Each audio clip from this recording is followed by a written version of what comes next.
Bathroom Breaks and Bedtime Tales presents The Department of Absolutely Nothing by Sevastian.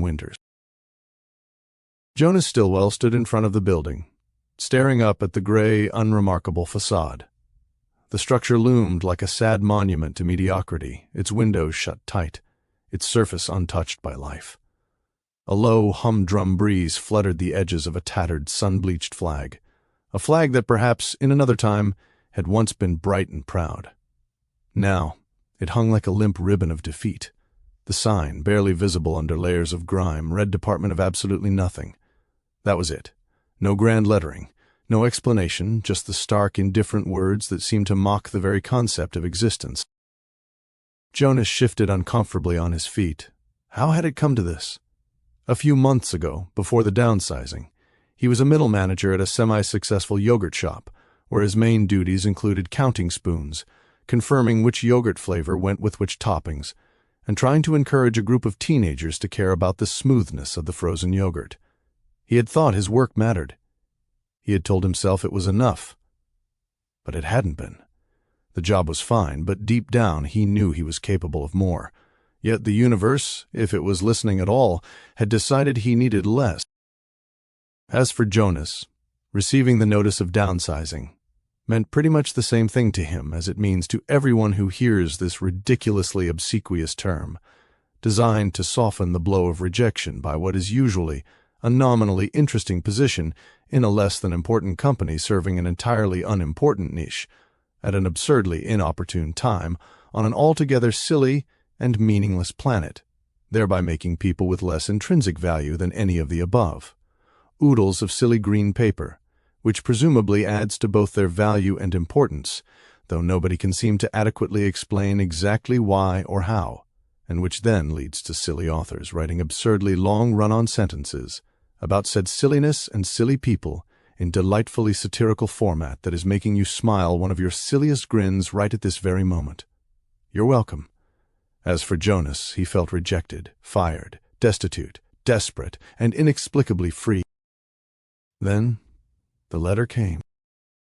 The letter had come one unremarkable Tuesday, a simple slip of parchment that could have easily been mistaken for junk mail.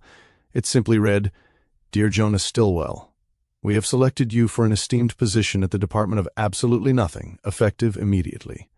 Please arrive at the address provided promptly, where you will receive your official orientation and training. Best regards, the Bureau of Total Absence."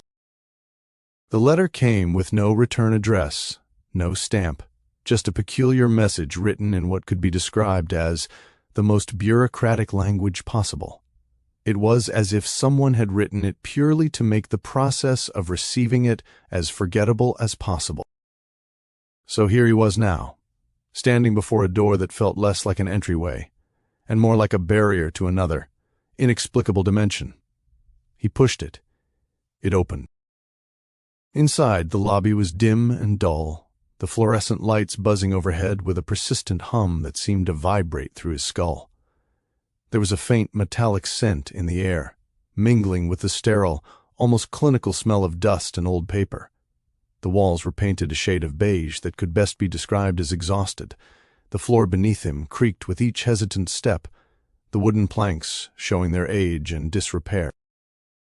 Behind the counter, a man sat motionless, his hands resting perfectly still on the desk as if they, too, had given up on all hope of movement.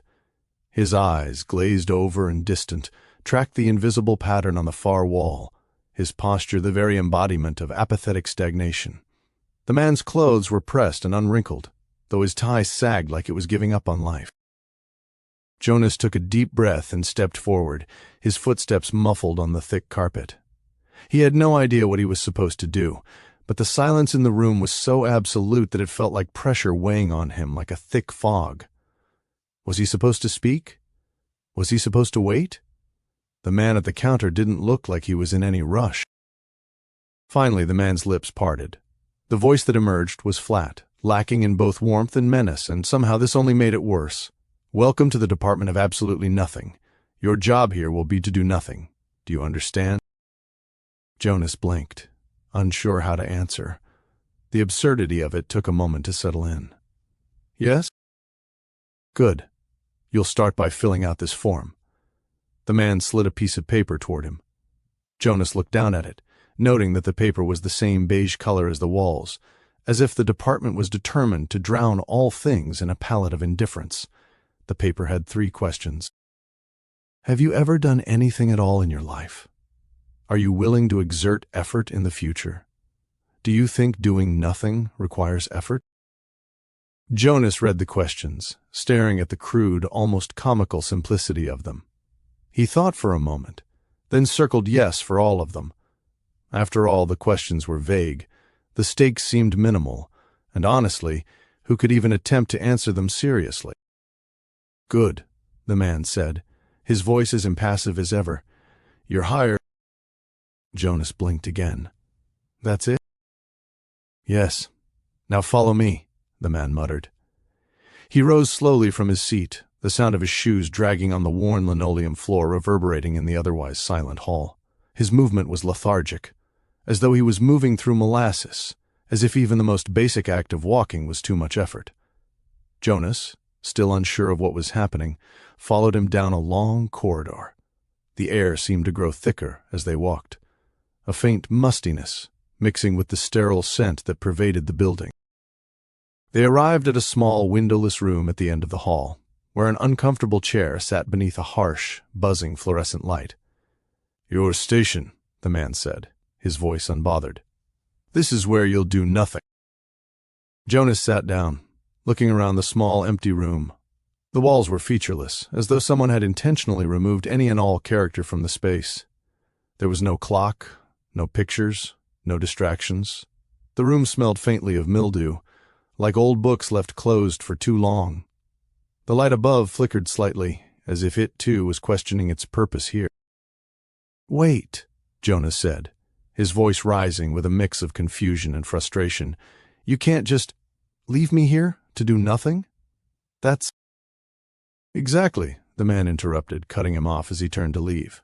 "Do nothing. If you need to sit, sit. If you need to stand, stand. If you need to lie down, feel free. No one cares. But most importantly, don't think about it too much. If you start thinking about it, you'll ruin the whole point." Jonas watched as the man walked out of the room, the door clicking shut behind him. Silence flooded in, thick and heavy. Jonas's heart pounded against his chest. Was this really what he had come to?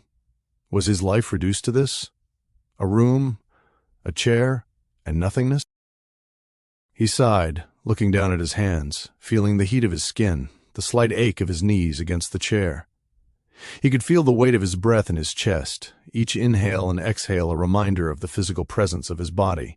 His mind, however, seemed to wander. How had he ended up here? What was the point? Why was he here, doing absolutely nothing? As the hours passed, Jonas's confusion deepened. Was he supposed to feel free? Was the absence of everything supposed to mean something? Was there supposed to be a moment of clarity? He looked down at his hands, his fingers twitching, as if begging for something to do. The air felt stifling, like it was pressing in from all sides, squeezing out the energy, leaving only exhaustion. And yet, as the room filled with the smell of stale air and flickering lights, a strange feeling began to grow in him. It was subtle at first, a sensation so light it might have been a trick of the mind. But soon it settled in. Peace. A sense of release from the constant pressure to do something, to achieve, to act. For the first time in as long as he could remember, Jonas stopped. He let his body relax, his shoulders unknotted, his mind drifted, free of any demands or thoughts. He simply was. When the man returned hours later, his expression as bored and blank as ever, he didn't have to ask how Jonas was doing. There was no question of success or failure. Jonas had learned what he had come here to learn, the ultimate lesson. "Is this it then?"